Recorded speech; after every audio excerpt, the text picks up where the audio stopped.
আসসালামু আলাইকুম বন্ধুরা, আজকে ছিল পবিত্র ঈদুল আজহার নামাজ। সকাল সকাল স্নান করে যাচ্ছি মসজিদে, কারণ আমাদের এখানে মসজিদেই নামাজ হয়। আমাদের পাড়াতে কোনো ঈদগাহ নাই, তাই আমাদের নামাজটা মসজিদেই হয়। সকলে মিলে নামাজ পড়লাম। সকাল 7টা মিনিটে নামাজ শেষ হতেই সকলে মুসাফা এবং কোলাকুলি করার পর সব একসাথে সম্বোধনা দিয়ে আমি আসলাম বাড়িতে। বাড়ি এসে মায়ের পায়ে সালাম করার পর আসলাম একটা বন্ধুর বাড়িতে। দেখছি তো তার গাছে খুব সুন্দরভাবে চেরি ফল ধরেছে। অনেকক্ষণ থেকে দেখতে থাকলাম এবং একটা খেয়ে দেখছি তো খুবই টক জাতীয় লাগছে খেতে। তারপর বিকেল না হতেই বন্ধুদের সঙ্গে বেরিয়ে যাচ্ছি ঘুরতে। আজকে যাব আমরা গুনুটিয়া ব্রিজের এই সাইডে।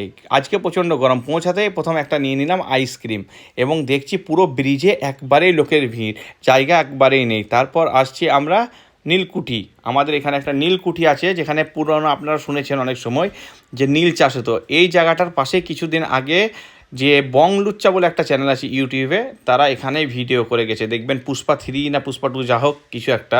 তাই আমরা সকলে মিলে এখানে ঘোরাঘুরি করলাম। এখানে ইতিহাসের পুরনো নিদর্শন আছে, একটা জঙ্গলের মতো জায়গা। তাই বন্ধুরা সকলে মিলে ঘোরাঘুরি করলাম, একটু এনজয় করলাম এবং ফটোশ্যুটের তো ব্যাপার আছে, সকলে মিলে কিছু ফটোশ্যুট করলাম। আজকে প্রচণ্ড গরম ছিল। এই যে এইসব বড় বড় টাওয়ারের মতন জিনিসগুলো দেখতে পাচ্ছেন, ইট ভাটার মতন, এগুলোতে নীল চাষ হতো আগে এবং নীল রেডি হতো। তারপর চলে আসলাম একটা চায়ের দোকানে, কিন্তু চা খেতে না পারায় সেখানে কোল্ড ড্রিঙ্কস এবং মিনারেল ওয়াটার নিয়ে নিলাম। আজকে প্রচণ্ড গরম, আর থাকতে পারা যাচ্ছে না, আর বৃষ্টিও কিছুদিন থেকে হয়নি। তারপর কিছু ক্যাম্পা কোলা নিয়ে নিলাম ওখান থেকে 3-4 বোতল। অনেকজনই ছিলাম আমরা। ওই সব করতে করতে আমাদের প্রায় সন্ধ্যা লেগে গেল। ঘোরাঘুরি করার পর রাত 8টার সময় বাড়ি এসে মিনি ব্লগটা শেষ করলাম।